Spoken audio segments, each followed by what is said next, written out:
Энэ хүсэлтийг шүүхэд хандаж гаргах бөгөөд шүүхэд хандаж гаргах этгээд нь тухайн хүүхдийг асрамжиндаа байлгадаг буюу мөн хамаарал бүхий этгээд байна.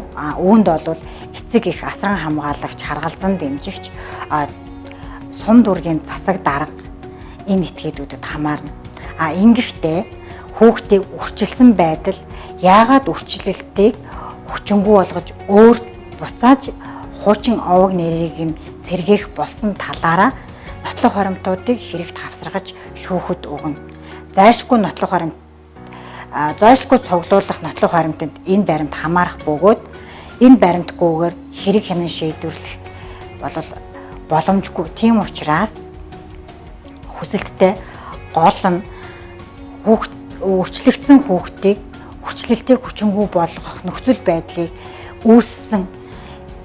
үүссэн талаараа нотлох хоримтыг заавал хавсаргаж энэ талаар мөн нотлох хоримтаас гадна 2-оос дээш тооны гэрчээр гэрчлүүлж энэ шүүх хуралдаа нэг шүүгчийн бүрэлдэхүүнтэй буюу онцгой байдлын журмаар хэрэг хянан шийдвэрлэх ажиллагааны бас нэг төрөл учраас нэг шүүгчийн бүрэлдэхүүнтэй хэрэг хянан шийдвэрлэх ажиллагааг эцэслэн шийдвэрлэдэг онцлогтой байгаа.